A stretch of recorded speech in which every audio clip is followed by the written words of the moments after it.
Hyderabad నాంపల్లిలోని gun park లో అమరుల స్తూపం దగ్గర నివాళులు అర్పించారు ఆర్టీసీ జేఏసీ నేతలు. తమ న్యాయమైన డిమాండ్లు పరిష్కరించేంత వరకు సమ్మె కొనసాగిస్తామని అన్నారు. హైదరాబాద్ నాంపల్లిలోని గన్ పార్క్ లో అమరుల స్తూపం దగ్గర నివాళులు అర్పించారు ఆర్టీసీ జేఏసీ నేతలు. తమ న్యాయమైన డిమాండ్లు పరిష్కరించేంత వరకు సమ్మె కొనసాగిస్తామని అన్నారు.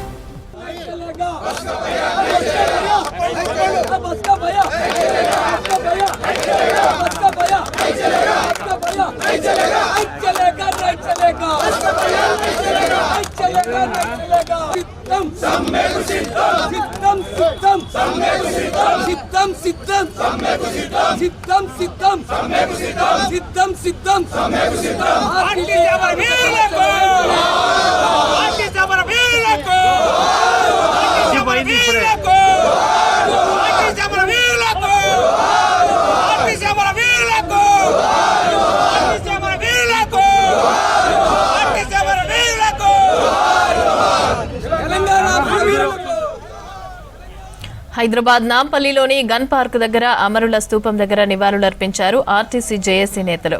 తమ న్యాయమైన డిమాండ్లు పరిష్కరించేంత వరకు సమ్మె కొనసాగిస్తామని అన్నారు.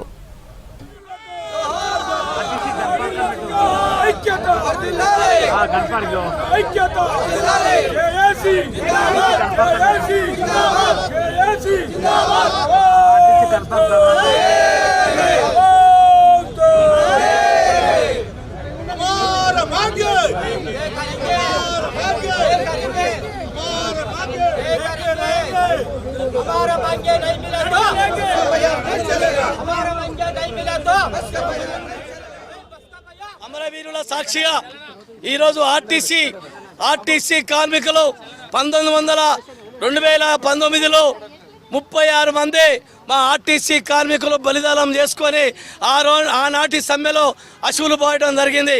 ఈరోజు మేము సమ్మె స్టార్ట్ చేసిన తర్వాత వాళ్ళకందరికీ నివాళులు అర్పించిన తర్వాతనే మా ఉద్యమ కార్యాచరణ సమ్మెలో తీసుకుందామని ఒక ఆలోచన విధానంతో ఈరోజు జేఏసీ నిర్ణయం తీసుకొని అమరవీరుల సాక్షిగా ఈరోజు ప్రతినభూని ఈ సమ్మెను ఎంతవరకైనా చేయడానికి మా కార్మిక వర్గం సిద్ధంగా ఉందని చెప్పేసి అమరవీరుల సాక్షిగా ఈరోజు వాళ్ళకందరికీ మేము జేఏసీగా పిలుపునిస్తున్నాం.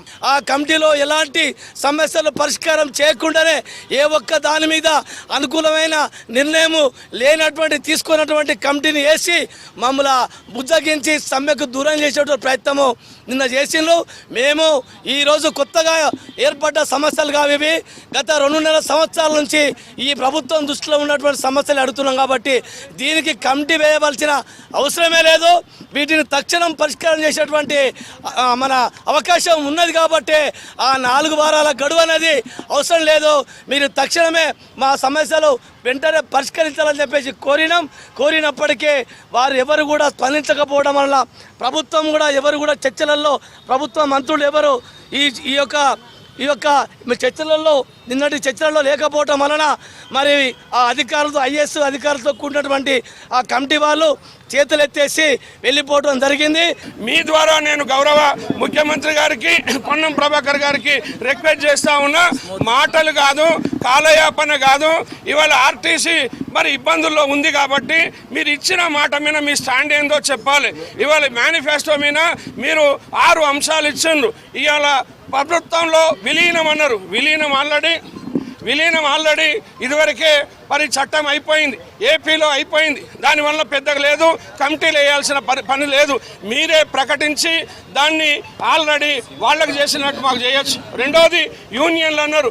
యూనియన్లు అనేది మీరు ఇస్తా అన్నారు ఆర్టీసీకి తప్ప అన్ని సంఘాలకు ఇచ్చాను. మరి ఆర్టీసీ ఏం పాపం చేసింది? కాబట్టి ఆర్టీసీకి కూడా మీరే పొన్నం ప్రభాకర్ గారే ప్రకటించాలి. ఈ 2 అంశాలని ముఖ్యమంత్రితో చర్చించి తర్వాత పిఆర్సీలు మీరు చెప్తా ఉన్నారు ప్రభుత్వ ఉద్యోగులతో సమానంగా జీతభత్యాలు ఇస్తా అని మీరు చెప్పిందా లేదా? దాని మీద మీ వైఖరి ఏమిటి? మీ మాట ఏమిటి? మాట తప్పుతారా ముందుకు వస్తారా అని అడుగుతా ఉన్నాం. కాబట్టి ఇవాళ మా చేతుల్లో లేదు. ఇవాళ సమ్మె జరుగుతూ ఉంది. ప్రజలంతా ఇవాళ సబ్బండ వర్గాలు ప్రజలు ఇవాళ అందరూ కూడా మద్దతు ఇస్తూ ఉన్నారు. సకల జనుల సమ్మె కంటే ఉధృతంగా ఈ సమ్మె జరుగుతుంది. ఇది ఆఖరి పోరాటం, మా ఆత్మగౌరవ పోరాటం. ఇది ఆర్టీసీ కార్మికులది. ఆర్టీసీ ఆర్టీసీ బతకాలంటే ఇవాళ మేము సమ్మె చేయాలి. ఆర్టీసీని రక్షించుకోవాలంటే కార్మికులు సమ్మె చేయాలి. ఇవాళ ఈ సమ్మెలో 37,000 మంది ఆర్టీసీ పర్మనెంట్ ఉద్యోగులు, కాంట్రాక్ట్ ఉద్యోగులు, అవుట్ సోర్సింగ్ ఉద్యోగులు, అట్లాగే హైర్ బస్సు డ్రైవర్లు, హైర్ బస్సుల్లో కూడా ఇక్కడ సెక్యూరిటీ లేదు. ఇవాళ ఎలక్ట్రిక్ బస్సులు వస్తే అట్లానే వెల్ఫేర్ బోర్డు వాళ్ళందరూ కూడా టోటల్గా మద్దతు ఇస్తూ ఉన్నారు. ఈ మద్దతు అంతా కూడగట్టుకొని ముందుకు పోతూ ఉంటే ఇవాళ ప్రభుత్వం ఇప్పటికి కూడా చర్చలకు పిలవకుండా కాలయాపన చేసుడు కరెక్ట్ కాదు. గౌరవ మంత్రి గారికి, ముఖ్యమంత్రి గారు చెప్తా ఉన్నాం, వెంటనే ప్రజాస్వామ్య పంతాలో జేఏసీని చర్చలకి ఆహ్వానించి సమస్యలు పరిష్కారం చేసి ప్రజా రవాణాకి ప్రాధాన్యత ఇచ్చి తెలంగాణకి ప్రాధాన్యత ఇవ్వాలని చెప్పి మీ ద్వారా కోరుతున్నాం. లేకపోతే ఈ సమ్మె ఇంకా పెద్ద ఎత్తంలో ముందుకు పోతుంది. సమ్మెకి వెనకాడేది లేదు, భయాలకు భయపడేది లేదని మీ ద్వారా తెలియజేస్తా ఉన్నాం. రాష్ట్ర సాధనలో అగ్రభాగంగా ఉన్నటువంటి ఆర్టీసీ కార్మికులు సమైక్య ఆంధ్రప్రదేశ్లోనే భయపడకుండా సకల జిల్లా సమ్మెలో పాల్గొనేటువంటి వీళ్ళని భయపెట్టించి లొంగ తీసుకోవాలంటే ఎవరితరం కాదు. వీళ్ళ న్యాయమైన డిమాండ్ను ఖచ్చితంగా నెరవేర్చాల్సిన అవసరం ఉంది. ప్రజలు కూడా ఆలోచన చేయాలి. రేపు ప్రైవేట్ పరం పోవడానికి ఇవన్నీ చేస్తూ ఉన్నారు. ప్రైవేట్ పరం అయితే ప్రజలకు చాలా భారం అవుతుంది. ఇది ఒకటి ఆర్టీసీ కార్మికుల సమస్య కాదు, తెలంగాణ ప్రజల సమస్య ఇది. రేపు మన పిల్లల ఉద్యోగాలు ఎట్లా వస్తాయి, రేపు ఇష్టం వచ్చిన రేట్లు పెడతారు, వాళ్ళ ఇష్టానుసారంగా వ్యవహరిస్తారు. ప్రైవేట్ గుప్పిట్లో పోవడానికే ఇలా కొన్ని ఇతర రాష్ట్రాల నుంచి తీసుకొస్తూ ఉన్నారు.